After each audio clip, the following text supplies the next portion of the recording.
ఓం శాంతి 3/12/2025 మధురమైన పిల్లలు, మీరిప్పుడు హోలియెస్ట్ ఆఫ్ ది హోలీ పవిత్రాతి పవిత్రమైన తండ్రి వడిలోకి వచ్చారు. మీరు మనసులో కూడా హోలీగా పవిత్రంగా అవ్వాలి. ప్రశ్న: హోలియెస్ట్ ఆఫ్ ది హోలీ పవిత్రాతి పవిత్రమైన పిల్లలకు ఏ నష ఉంటుంది మరియు వారి గుర్తులేమిటి? జవాబు: వారికి ఏం నష ఉంటుందంటే, మేము హోలియెస్ట్ ఆఫ్ ది హోలీ పవిత్రాతి పవిత్రమైన తండ్రి వడిని స్వీకరించాము. మేము హోలియెస్ట్ పవిత్రమైన దేవీదేవతలుగా అవుతున్నాము. వారికి మనసులో కూడా చెడు ఆలోచనలు రాలేవు.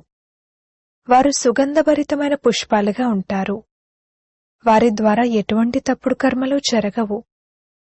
వారు అంతర్ముఖులుగా అయి స్వయాన్ని చెక్ చేసుకుంటారు. నా నుండి అందరికీ సుగంధం వస్తుందా? నా కళ్ళు ఎవరి వైపుకు ఆకర్షితమైతే అవ్వడం లేదు కదా. పాట: నీ దారిలోనే మరణించాలి. ఓం శాంతి. పిల్లలు పాట విన్నారు. ఆ తర్వాత లోపల విచారసాగర మంథనం చేసి దాని అర్థాన్ని కూడా వెలికి తీయాలి. నీ దారిలోనే మరణించాలి అని ఎవరన్నారు? ఆత్మ అంటుంది. ఎందుకంటే ఆత్మ పతితంగా ఉంది. పావనము అని అంతిమంలో అంటారు, లేదా శరీరం కూడా పావనమైంది లభించినప్పుడు పావనము అని అంటారు. ఇప్పుడైతే పురుషార్థిగా ఉన్నారు. తండ్రి వద్దకు వచ్చి మరణించవలసి ఉంటుంది అని ఇది కూడా మీకు తెలుసు. ఒక తండ్రిని వదిలి మరొకరిని తండ్రిగా చేసుకోవడం అనగా ఒకరి వద్ద మరణించి మరొకరి వద్ద జీవించడము. లౌకిక తండ్రి యొక్క కొడుకు కూడా శరీరాన్ని వదిలేస్తే మరొక తండ్రి వద్దకు వెళ్లి జన్మ తీసుకుంటారు కదా. ఇది కూడా అలాగే. మీరు మరణించి హోలియెస్ట్ ఆఫ్ ది హోలీ అయిన వారి ఒడిలోకి వెళ్తారు. హోలియెస్ట్ ఆఫ్ హోలీ పవిత్రాతి పవిత్రమైన వారు ఎవరు? తండ్రి అని అక్కడున్నవారు సమాధానమిచ్చారు. మరి హోలీ పవిత్రమైన వారు ఎవరు? సన్యాసులు అని అక్కడ వారు సమాధానమిచ్చారు.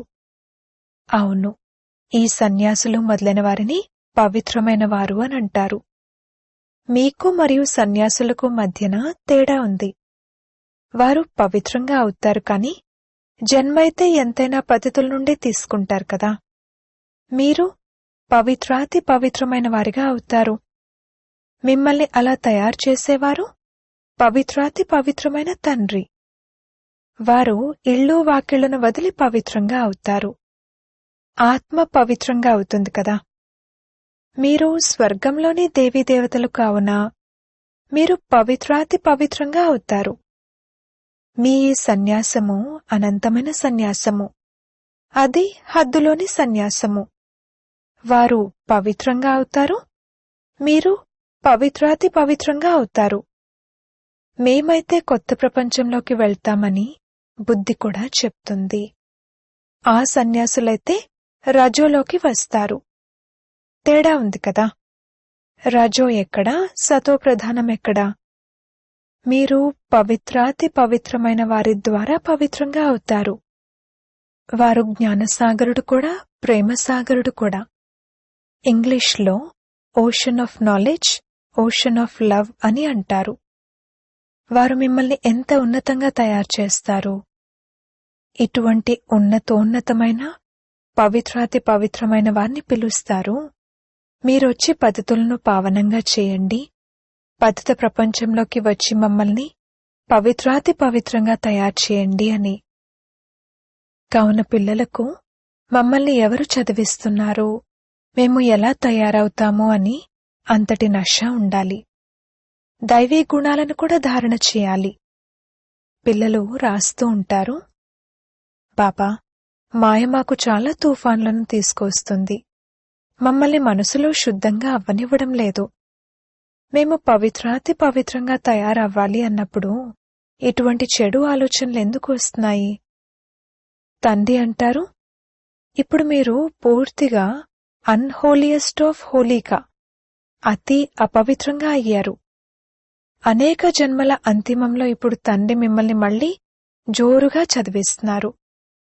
మేము ఎలా తయారవుతున్నాము అని పిల్లలైన మీ బుద్ధిలో ఈ నష ఉండాలి.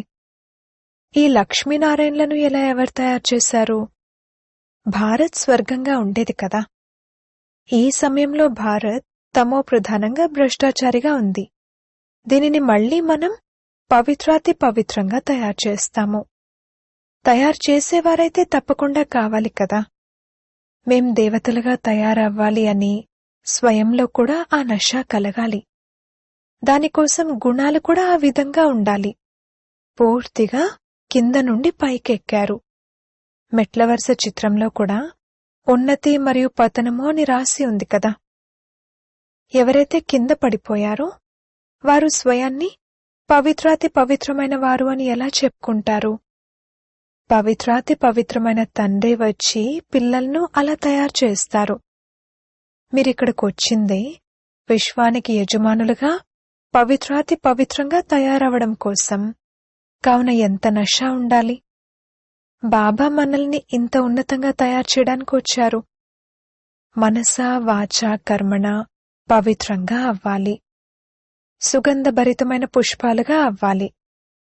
సత్యుగాన్ని పుష్పాల తోట అనంటారు. అక్కడ ఎటువంటి దుర్గంధమూ ఉండదు. దేహాభిమానాన్ని దుర్గంధమని అంటారు. ఎవరి పట్ల చెడు దృష్టి కలగకూడదు. మనసు తినే మరియు ఖాతా తయారయ్యే తప్పుడు పనులేవీ చేయకూడదు. మీరు 21 జన్మల కోసం ధనాన్ని జమ చేసుకుంటారు. మేం చాలా ధనవంతులుగా అవుతున్నాము అని పిల్లలైన మీకు తెలుసు. తమ ఆత్మను చూసుకోవాలి.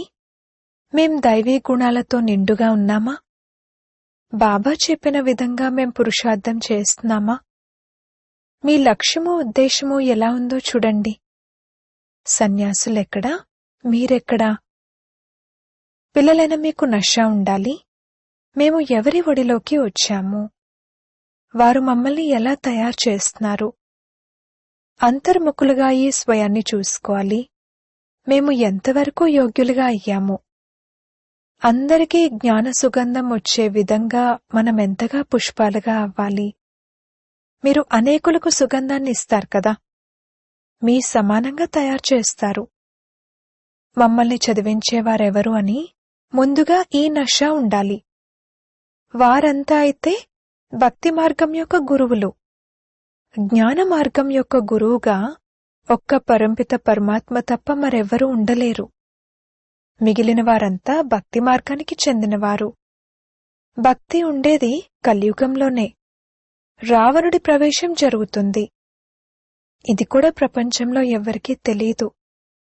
సత్యుగంలో మనం 16 కళల సంపూర్ణులుగా ఉండేవారమని ఇప్పుడు మీకు తెలుసు. ఆ తర్వాత ఒక్కరోజు గడిచినా దానిని పౌర్ణమి అని అనరు.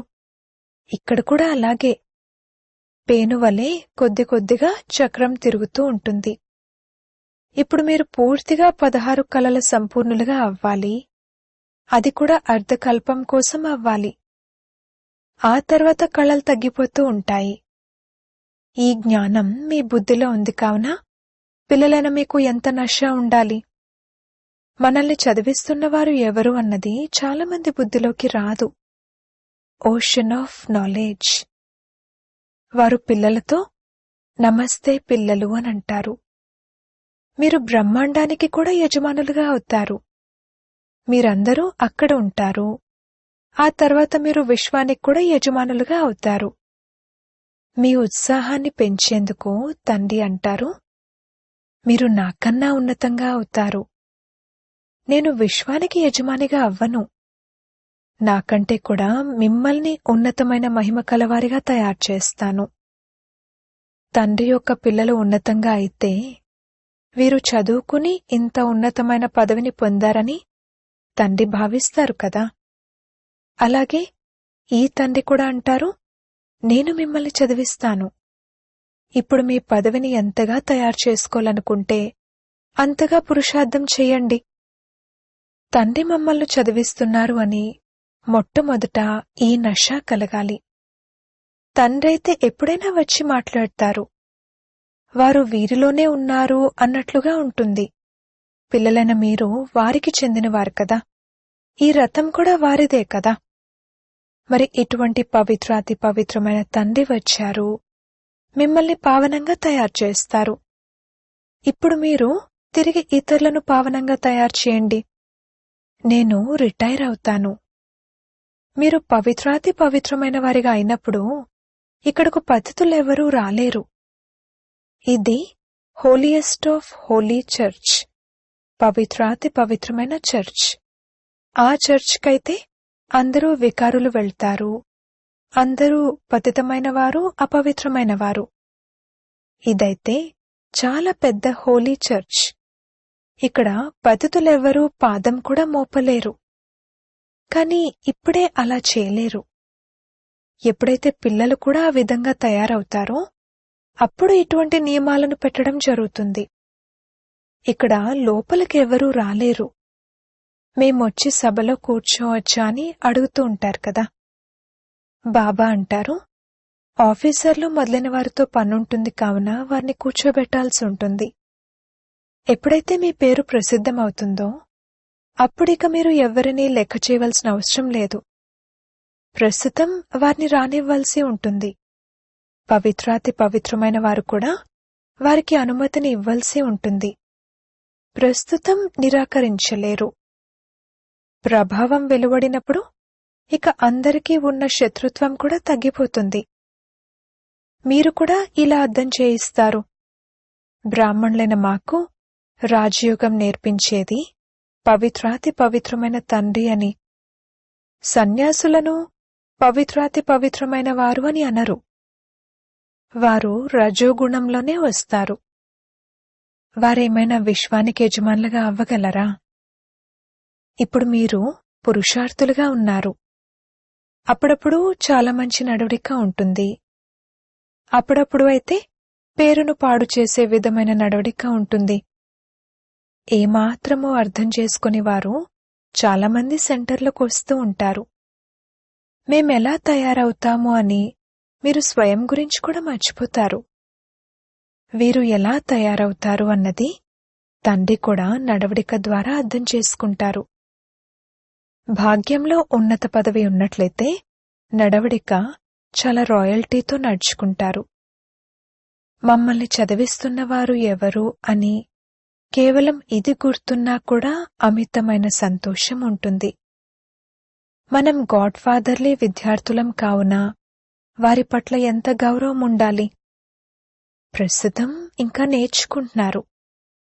ఇంకా సమయం పడుతుందని తండ్రికైతే తెలుసు. ప్రతి విషయంలోనూ నంబర్వారుగానే ఉంటారు. ఇల్లు కూడా మొదట సతోప్రధానంగా ఉంటుంది, ఆ తర్వాత సతో రజో తమోగా అవుతుంది. ఇప్పుడు మీరు సతోప్రధానంగా 16 కళల సంపూర్ణులుగా అవ్వనున్నారు. భవనము తయారవుతూ ఉంది. మీరంతా కలిసి స్వర్గ భవనాన్ని తయారు చేస్తూ ఉన్నారు. మీకీ సంతోషం కూడా చాలా ఉండాలి. భారత్ అతి అపవిత్రమైనదిగా అయిపోయింది. దానిని మనం పవిత్రాతి పవిత్రంగా తయారు చేస్తున్నాము. కావున స్వయం పట్ల ఎంతటి జాగ్రత్త వహించాలి. మన పదవి భ్రష్టమయ్యే విధంగా మన దృష్టి ఉండకూడదు. బాబాకు రాస్తే బాబా ఏమంటారో అని అనుకోకూడదు. అలా కాదు. ఇప్పుడైతే అందరూ పురుషార్థం చేస్తున్నారు. వీరిని కూడా ఇప్పుడు పవిత్రాతి పవిత్రమైన వారు అని అనరు. అలా తయారైపోతే ఇక ఈ శరీరం కూడా ఉండదు. మీరు కూడా పవిత్రాతి పవిత్రంగా తయారవుతారు. ఇకపోతే అందులో పదవులుంటాయి. దానికోసం పురుషార్థం చెయ్యాలి మరియు చేయించాలి. బాబా పాయింట్లయితే చాలానే ఇస్తూ ఉంటారు. ఎవరైనా వస్తే పోల్చి చూపించండి. పవిత్రాతి పవిత్రమైన వీరెక్కడా, పవిత్రమైన వారెక్కడా? ఈ లక్ష్మీనారాయణులదైతే జన్మే సత్యుగంలో జరుగుతుంది. వారు రావడమే తర్వాత వస్తారు. ఎంత తేడా ఉంది! శివబాబా మమ్మల్ని ఇలా తయారు చేస్తున్నారని పిల్లలు భావిస్తారు. వారంటారు, నన్నొక్కరినే స్మృతి చేయండి. స్వయాన్ని అశరీరి ఆత్మగా భావించండి. ఉన్నతోన్నతమైన శివ్ బాబా చదివించి ఉన్నతోన్నతమైన వారిగా తయారు చేస్తున్నారు. బ్రహ్మ ద్వారా మనం ఇది చదువుకుంటున్నాము. బ్రహ్మాయే విష్ణువుగా అవుతారు. ఇది కూడా మీకు తెలుసు. మనుషులైతే ఏమీ అర్థం చేసుకోరు. ఇప్పుడు సృష్టి అంతటిపైన రావణరాజ్యం ఉంది. మీరు రామరాజ్యాన్ని స్థాపన చేస్తున్నారు. దీని గురించి మీకు తెలుసు. డ్రామానుసారంగా మనం స్వర్గస్థాపన చేయడానికి యోగ్యులుగా అవుతున్నాము. ఇప్పుడు బాబా యోగ్యులుగా తయారు చేస్తారు. తండ్రి తప్ప శాంతిధామానికి సుఖధామానికి ఇంకెవ్వరూ తీసుకువెళ్లలేరు. ఫలానా వారు స్వర్గస్థులయ్యారు, ముక్తిధామానికి వెళ్లారు అని గొప్పగా చెప్తూ ఉంటారు. తండ్రి అంటారు, ఈ వికారీ పతితాత్మలు శాంతిధామానికి ఎలా వెళ్తారు? మీరు చెప్పొచ్చు, అప్పుడు వీరికి ఎంత నశ ఉంది అని భావిస్తారు. ఎలా అర్థం చేయించాలి అని విచారసాగర మంథనం చేయండి. నడుస్తూ తిరుగుతూ లోపల ఇది ఉండాలి. ఓర్పు కూడా వహించాలి. మనం కూడా యోగ్యులుగా అవ్వాలి. భారతవాసులే పూర్తిగా యోగ్యులుగా మరియు పూర్తిగా అయోగ్యులుగా అవుతారు. ఇంకెవ్వరూ అలా అవ్వరు. ఇప్పుడు తండ్రి మిమ్మల్ని యోగ్యులుగా తయారు చేస్తున్నారు. జ్ఞానము చాలా ఆనందదాయకమైనది. మేము ఈ భారత్ను పవిత్రాతి పవిత్రంగా తయారు చేస్తామని లోపల చాలా సంతోషం ఉంటుంది. నడవడిక చాలా రాయల్గా ఉండాలి. అన్నపానాదులు నడవడిక ద్వారా తెలిసిపోతుంది. శివ్ బాబా మిమ్మల్ని ఇంత ఉన్నతంగా తయారు చేస్తున్నారు. వారి పిల్లలుగా అయ్యారు కావున వారి పేరును ప్రఖ్యాతం చేయాలి. నడవడిక ఎలా ఉండాలంటే వీరు పవిత్రాతి పవిత్రమైన వారి సంతానము అని భావించాలి. మెల్లమెల్లగా మీరలా తయారవుతూ ఉంటారు. మహిమ వెలువడుతూ ఉంటుంది. ఆ తర్వాత పతితులెవ్వరూ లోపలికి రాని విధంగా నియమాలు నిబంధనలు అన్నీ తయారు చేస్తారు. ప్రస్తుతం దానికింకా సమయం పడుతుందని బాబా అర్థం చేసుకోగలరు. పిల్లలు చాలా పురుషార్థం చేయాలి. మీ రాజధాని కూడా తయారవ్వాలి. ఆ తర్వాత అలా చేసినా పర్వాలేదు. అప్పుడిక ఇక్కడ్నుండి కింద ఆబూ రోడ్డు వరకు క్యూ ఏర్పడుతుంది. ఇప్పుడు మీరు ముందుకు వెళ్ళండి. బాబా మీ భాగ్యాన్ని పెంచుతూ ఉంటారు. పదమ భాగ్యశాలి అని కూడా నియమానుసారంగా అంటారు కదా. పాదాలలో పద్మమును చూపిస్తారు కదా. ఇదంతా పిల్లలైన మీ మహిమ. అయినా తండ్రి అంటారు, మన్మనాభవ, తండ్రిని స్మృతి చేయండి. అచ్చా, మధురాతి మధురమైన సిక్కిలది పిల్లలకు మాతా పిత బాప్దాదాల ప్రియ స్మృతులు మరియు గుడ్ మార్నింగ్. ఆత్మిక పిల్లలకు ఆత్మిక తండ్రి నమస్తే. ధారణ కొరకు ముఖ్య సారము.